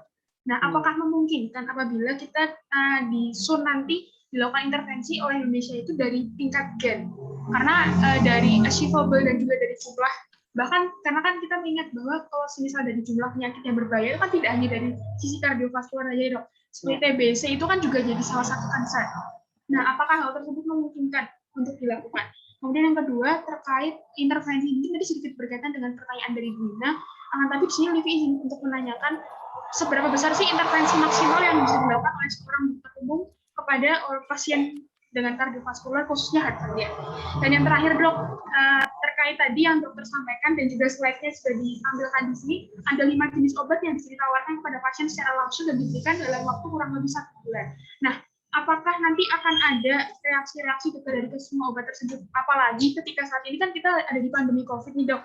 Nah, kalau tidak salah, kemarin juga sempat ada sebuah berita yang sangat luar biasa terkait contohnya seperti AC1 dan juga ARB itu ternyata ada dampaknya di terhadap pasien COVID dan juga pasien kardiovaskular, khususnya hipertensi. Nah, apabila obat-obat ini diberikan secara langsung, khususnya dengan pasien-pasien dengan penyakit penyerta, apakah nanti akan memberikan dampak atau bagaimana ya dok, treatment secara lebih lanjut di bagian farmakologi? Terima kasih dok. Ya, terima kasih Livia. Wah, luar biasa pertanyaannya juga ya. Saya sempat agak kerung tadi yang pertama yang terakhir. Oke. Ya, jadi untuk preventif saya setuju sekali. Memang sebenarnya yang terbaik adalah preventif. Jangan sampai deh pasien itu datang ke kardiologis ya gitu. Jadi sebenarnya atau boleh datang ke kardiologis untuk terapi untuk deteksi dini dan untuk menilai kardiovaskular risk factor-nya dia apa saja ya. Jadi saya setuju sekali. Hanya saja sayangnya di kita itu belum ada sistem yang jelas untuk sistem prevensi. Sebenarnya di kardiologis itu sudah ada sebenarnya divisi khusus namanya preventif dan rehabilitasi. Ya, di bawah Dokter Badai kalau di sini. Itu sudah ada. Nah, hanya saja memang sistem yang belum jelas. Jadi artinya begini, harusnya dalam mencegah terjadinya cardiovascular disease itu harus ada kesinambungan dari berbagai sektor. Tidak hanya sektor kesehatan saja, tapi juga dari sektor pangan, misalnya sektor industri, itu juga harus ada. Kenapa seperti itu? Karena salah satu faktor resiko daripada kardiovaskular adalah obesitas dan hypertension, diabetes, yang sebenarnya balik lagi ke makanan. Di Indonesia sebenarnya kalau misalnya kita sebagai seorang dokter jantung udah bilang, jangan konsumsi natrium terlalu tinggi, jangan konsumsi lemak jenuh terlalu tinggi, dan lain sebagainya. Tapi apa yang terjadi di sini di Indonesia? Nggak ada tuh restriksi, berapa restriksi sodium, restriksi gula, itu tidak ada pengaturan yang jelas. Kalau sekarang kita berkaca kepada negara tetangga aja, nggak usah terlalu jauh, Singapura, mereka udah ada restriksi tertentu. Untuk garam nggak boleh lebih dari sekian, untuk gula nggak boleh lebih dari sekian. Begitu. Makanya kalau kita ke luar negeri, selalu kita bawa sambal ABC, karena biasanya nggak kerasa makanannya. Kita biasa berasa makanannya, begitu kita ke luar negeri nggak berasa karena mereka berusaha untuk menekan angka obesitas, angka diabetes, angka hypertension. Jadi sebenarnya nggak melulu harus dengan tindakan prevensi itu nggak melulu harus dari sistem kesehatan, tapi harus terintegrasi dengan yang lain yang sayangnya itu belum terbentuk di kita. Mungkin sudah ada sistemnya, tapi belum terlaksana dengan baik. Mungkin seperti itu. Jadi saya setuju sekali nih sama Livia. Memang preventif itu adalah yang paling baik ya dibandingkan kita melakukan tindakan kuratif. Pertanyaan kedua terkait dengan intervensi. Untuk dokter umum, prinsipnya adalah intervensinya memang belum bisa terlalu jauh seperti echo dan lain sebagainya. Intervensi yang adik-adik bisa kerjakan adalah adik-adik bisa mendiagnosis awal, itu udah luar biasa. Diagnosis awal. Jadi adik-adik betul-betul harus tahu yang namanya sign and symptoms dari heart failure. Itu adik-adik betul-betul harus menguasai dengan baik. Jadi itu bisa membantu kita untuk bisa mendiagnosis lebih awal. Ini saya perlihatkan ya. Sign and symptoms-nya mana sih dok? Gitu. Nah ini ya ada yang tipikal. Ya, ini yang adik-adik harus betul-betul dalami nanti. Ya, sebelum jadi dokter umum tuh adik-adik harus tahu gimana sih breathless-nya yang dirasakan oleh si pasien heart failure itu. Apa sih ortopnea itu? Apa sih paroxysmal nocturnal dyspnea itu? Dan bagaimana cara saya bertanya ke pasien? Itu penting sekali. Ya, karena kalau misalnya adik-adik hanya tahu definisinya, tapi adik-adik tidak tahu bagaimana cara bertanya ke pasien. Saya ambil contoh. Misalnya, yang disebut dengan paroxysmal nocturnal dyspnea itu adalah keluhan sesak napas yang terbangun pada malam hari. Jadi pasien terbangun pada malam hari karena keluhan sesak napas. Spesifik malam hari, makanya disebutnya nocturnal. Itu kaitannya dengan sistem kardiovaskular pada saat malam hari, ya. Di mana biasanya darah yang berasal dari area mesenterikum itu akan masuk pada malam hari sehingga menambah beban daripada si jantung. Nah, jadi cara bertanyanya adalah tanya dulu, Bapak gimana? Kalau misalnya adik-adik cuma nanya gini, ada keluhan sesak nafas tiba-tiba karena ada keluhan sesak nafas terbangun malam hari tiba-tiba karena sesak nafas. Nah, belum tentu pasien itu mengerti apa maksudnya. Sebentar ya.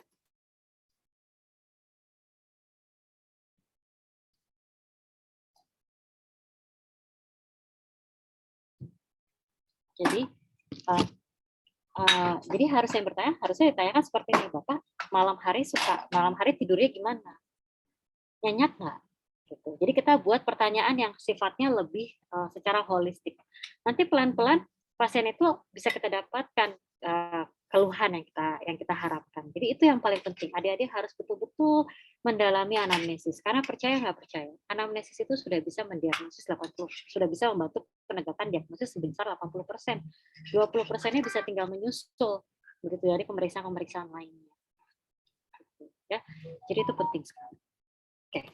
Yang ketiga, side effect terkait obat-obatan. Betul, tadi yang disebut dengan Lucia, memang obat-obatan itu satu sama lain pasti akan ada side effect yang memungkinkan untuk timbul. Tapi kita harus tahu bahwa ada risk and benefit.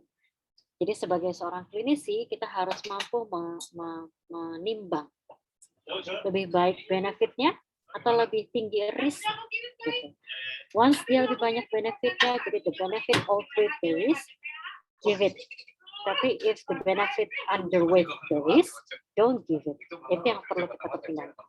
Nah, permasalahannya, adik-adik sekarang harus belajar betul setiap karakteristik setiap obat untuk tahu betul apakah pasien A akan mendapatkan resiko, akan mendapatkan side effect yang lebih besar, atau malah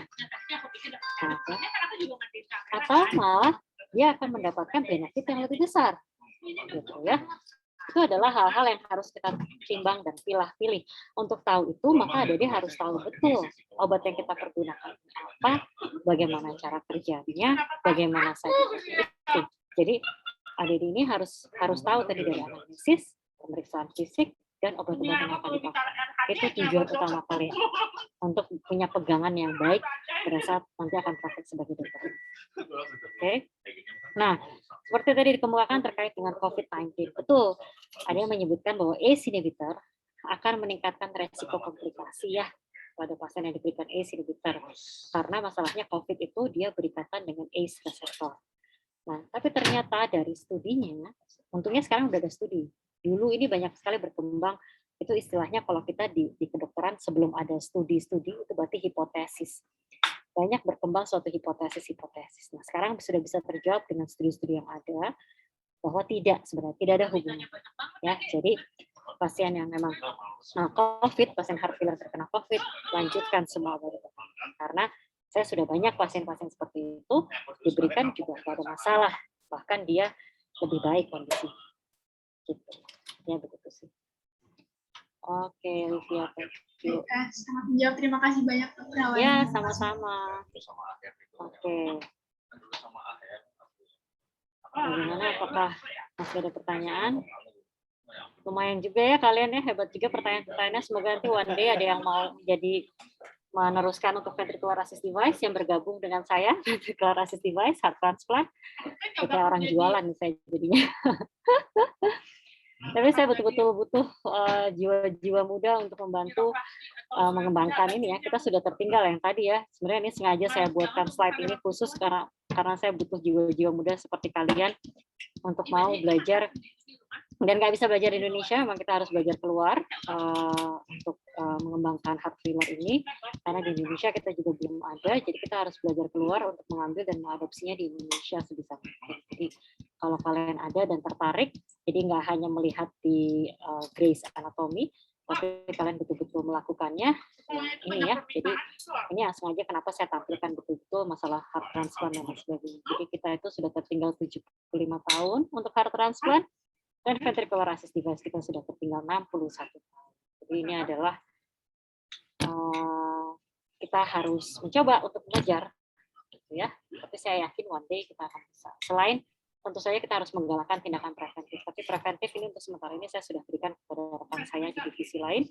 Sedangkan ini yang menjadi aim kita untuk setidaknya 10 tahun ke depan. Oke. Terima kasih, Dr. Sasmaya. Ya, ada lagi, silakan. Oke, Gusti, silakan.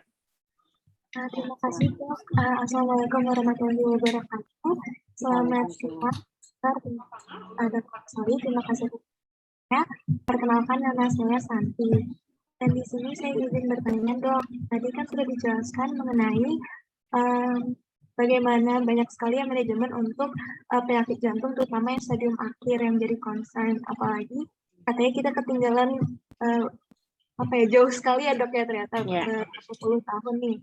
Nah, yang saya concern-nya tadi adalah di Indonesia ini, apalagi tadi sudah dijelaskan di awal, heart failure ini menjadi concern utama, apalagi transplant. Dan yang pernah saya baca, ternyata cardiac transplant atau mungkin inovasi-inovasi manajemen atau treatment penyakit lainnya tadi merupakan manajemen primary utama, Dok. Tapi sedangkan di Indonesia kan seperti dikatakan tadi belum ada. Berarti sekarang yang saya penasaran itu apa ya manajemen dan treatmentnya untuk pasien-pasien yang memerlukan cardiac transplant ini. Apalagi tidak semua orang atau masyarakat mampu untuk keluar negeri kan, Dok, untuk mendapatkan treatment. Ya, betul. Kasih, Dok. Betul. Ya, wah, Gusti luar biasa pertanyaannya ya, betul sekali. Jadi ya itu makanya kenapa saya garuk-garuk kepala ya kerjanya tiap hari ya. Karena betul-betul aduh luar biasa. Jangan kan ya saya sendiri juga ya amit-amit ya kalau sampai akhirnya kena heart failure saya juga nggak sanggup keluar negeri untuk dilakukan heart transplant pun ventricular assist device. Dan kalau di luar negeri yang menerima transplant jantung untuk pasien di luar itu hanya di China dan juga di India. Sedangkan negara-negara lain tidak menerima kalau misalnya kita datang untuk minta heart transplant. Itu beda dengan kidney transplant. Kidney transplant masih bisa, untuk heart transplant bisa. Jadi memang ini dia, makanya Gusti saya terus terang berharap semoga ke depannya, dan terus terang miris ya memang. Jadinya pasien-pasien advanced heart failure ini di Indonesia memang harapan hidupnya sangat kecil. Jadi nothing much we can do for them. Jadi untuk saat ini saya hanya hanging dengan beberapa obat yang saya harapkan masih bisa berfungsi. Kadang saya mempergunakan obat-obatan inotropik, kemudian levosimendan, itu pun di Indonesia sudah sangat jarang dan mahal. Tapi saya lakukan apapun yang saya bisa kerjakan di Indonesia. Itu dia makanya medicine is an art. Gitu. Jadi kita harus bisa gitu ya menangani. Tapi memang terus terang ya, tadi betul sekali yang disebutkan Gusti, sebenarnya gold standar terapinya adalah ya heart transplant atau ventricular assist device. Kalau itu nggak ada, makanya berguguran pasien-pasien heart failure dan advanced heart failure. Makanya di Indonesia ini sedang digalakan, yuk cegah jangan sampai pasiennya masuk ke dalam kondisi advance. Gitu. Tapi kalau udah advance, kita pun masih belum bisa melakukan banyak hal, karena biasanya pasien akan meninggal. Makanya saya ingin mengajak nih dari mulai sedini mungkin nih dari kalian yang masih punya future yang sangat cerah ya, di masa depan yang sangat cerah untuk kalian semua. Jadi saya harapkan one day nanti mungkin tadi dokter umumnya 5 tahun, kemudian cardiologist, kemudian menjadi heart failure consultant, mungkin berarti sekitar kurang lebih 10 tahun. Nah pas tuh, karena target saya 10 tahun kemudian udah bisa heart transplant dan juga ventricular assist device. Jadi nanti kalian bisa banget. Jadi itu Gusti, tangan kita masih terborgol untuk pasien-pasien dengan advanced heart failure di Indonesia. Jadi tugas kalian juga penting nanti sebagai dokter umum, deteksi dini supaya bisa dikirim secepatnya sama ke kardiologis sehingga bisa ditangani secepatnya sama kardiologisnya, sehingga pasien kita nggak ada yang jatuh ke advanced heart failure. Begitu. Ya, a very good question. Ya. Jadi kata kunci untuk heart failure masa depan itu adalah prevensi berbasis pada ilmu dasar ya, kelihatannya Dr. Sasmaya ya. Ya, betul Dok. Oke. Ya, Ilham, silakan Ham.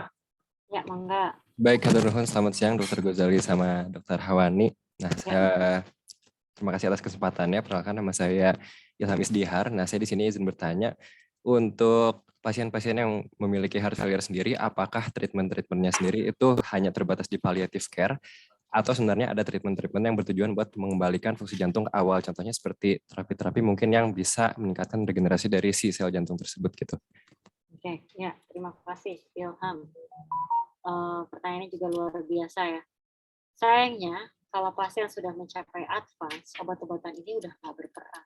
Nah ini saya bilang tadi, evidence-based therapy nggak toleransi dia. karena udah jelek banget pompa jantung. Pompa jantungnya sudah jelek banget, jadi dia biasanya hipertensi, ada renal dysfunction. Jadi obat-obatan itu udah nggak berfungsi gitu. Jadi akibatnya kalau pasien advance udah jatuh sampai advance heart failure, dia udah nggak bisa udah nggak bisa berespon terhadap obat-obatan. Makanya saya hanya akan bisa memberikan obat-obatan yang bersifat ya hanya paliatif, betul tadi akhirnya ujung-ujungnya paliatif, menurunkan simptom saja gitu ya, intinya sih seperti itu. Jadi memang masih sangat terbatas begitu. Baik, hatur nuhun dok, mungkin saya izin bertanya lagi. Ya, enggak. Untuk saat ini sendiri, apakah sedang ada research mengenai hal tersebut, misalnya kayak untuk transplantasi stem cell dan lain-lain gitu dok? Hatur nuhun. Nah, betul. Jadi transplantasi stem cell, betul sekali. Transplantasi stem cell itu masalahnya masih bersifat untuk saat ini ya, itu masih dalam ranah research. Masih dalam ranah research. Dan permasalahannya lebih banyak dikembangkan di iskemik. Jadi penyebabnya karena koroner. Gitu. Tapi untuk kardiomiopati yang lainnya, jadi kayak tadi tuh yang amyloidosis yang tebal ini, kalau kalian googling itu apa sih amyloidosis ya, kardiak amyloidosis. Nah, itu belum bisa dengan stem cell. Permasalahannya seperti itu. Jadi lagi-lagi seperti yang saya sebutkan tadi, stem cell bisa menjadi salah satu jalan keluar. Hanya saja sayangnya stem cell itu untuk sampai dengan saat ini hanya untuk pasien-pasien iskemik, ya dasarnya, jadi pasien-pasien dengan koronernya terganggu itu bisa di stem cell, sedangkan untuk kardiomiopati nggak bisa. Contohnya kayak amyloidosis. Kalau stem cell itu kan kita berusaha untuk mengaktifasi pluripoten ya, untuk membuat suatu sel-sel baru yang baik. Gitu. Masalahnya kayak amyloidosis ini, permasalahannya pada amyloidosis ini adalah ini otot jantung, sel miokardium, sel miositnya normal, tapi dia terinfiltrasi oleh protein-protein amiloid. Gitu. Jadi ini yang tebal ini adalah karena dia terinfiltrasi oleh protein-protein amiloid. Gitu. Jadi kalau kita lakukan stem cell, nggak akan bermanfaat pada pasien-pasien seperti ini. Gitu. Jadi stem cell bisa menjadi salah satu solusi, tapi kalau sudah advance sekalipun akan sangat sulit. Kalau advance sekalipun akan sangat sulit. Dan studi-studinya untuk pasien advance heart failure, stem cell itu belum ada. Jadi studi-studinya itu pada pasien sebelum advance heart failure. Gitu. Dan itu pun masih berada pada ranah research, belum sampai ke ranah terapi. Begitu. Ya. Thank you Ilham, pertanyaannya luar biasa. Baik, hatur nuhun atas jawabannya dokter, sudah menjawab. Ya. Ya. Mungkin ada lagi kah? Kalau tidak ada, sudah jam 2:30. Pas, betul. Ya, sudah pas, dokter. Alhamdulillah. Jadi memang yang kami betul-betul harapkan ini pada sesi seminar ini tercapai semua. Terima kasih Dr. Sasmaya. Begitu. Sami, dok. Jadi visualisasi terhadap kemajuan-kemajuan yang akan men-trigger dari mahasiswa-mahasiswa ini muncul tuh inovasi-inovasi. Ada stem cell, nggak usah khawatir mungkin mungkin ke depan nanti stem cell-nya benar bisa bekerja kali. Itu kan kata Dr. Sasmaya hari ini gitu ya dok ya? Ya betul. Gitu. Ke depannya mungkin bisa. Oke. Baiklah kalau begitu mungkin final wrap up dari Dr. Sasmaya kami persilahkan sebelum kita tutup pertemuan ini. Ya. Oke. Final wrap up-nya adalah prinsipnya kalau kita punya adik-adik ini sebagai the next generations, the next young generations. Jadi intinya adalah ilmu kedokteran itu ilmu yang bersifat dinamis. Dia akan bergerak terus. Gitu. Jadi kita harus selalu kepo, ya, selalu kepo supaya kita mengikuti perkembangan di dunia dan juga tentu saja di tingkat nasional dan juga di tingkat internasional supaya kita terus update dan kita tidak ketinggalan. Karena kalau kita baru realize kayak contohnya heart transplant ataupun LVAD itu udah ketinggalan luar biasa ya, 60 tahun dan 75 tahun gitu. Jadi kalau kita sudah menyadari sedini mungkin bahwa oh kita udah tertinggal segini jauhnya nih gitu. Nah itu akan lebih membantu kita dalam catch up gitu ya, catch up untuk membantu kita catch up terhadap ketertinggalan kita. Jadi intinya selalu melihat perkembangan, kemudian jangan pernah menyerah, lihat dulu ke depan gitu ya. Karena even a very small step itu masih suatu kemajuan. Jadi harus terus walaupun hanya sedikit kecil trik gitu, tapi tetap itu suatu kemajuan. Yang penting jangan kemunduran. Lebih baik maju walaupun perlahan-lahan gitu ya. Dan kalau tertarik lagi-lagi tertarik tentang heart failure, ini adalah suatu ranah yang belum terjamah dengan cukup banyak di Indonesia. Mungkin seperti itu, Dok. Baik, terima kasih. Saya langsung catat nih tadi. Kelihatannya buat jargon saya juga, terima kasih nih. Saya izin mensitasi, selalu kepo. Iya, selalu kepo. Oke. Baiklah, kalau begitu terima kasih banyak sekali lagi atas kesempatan yang diberikan Dr. Sasmaya dan juga perhatian kerjasama dari mahasiswa semua. Terima kasih.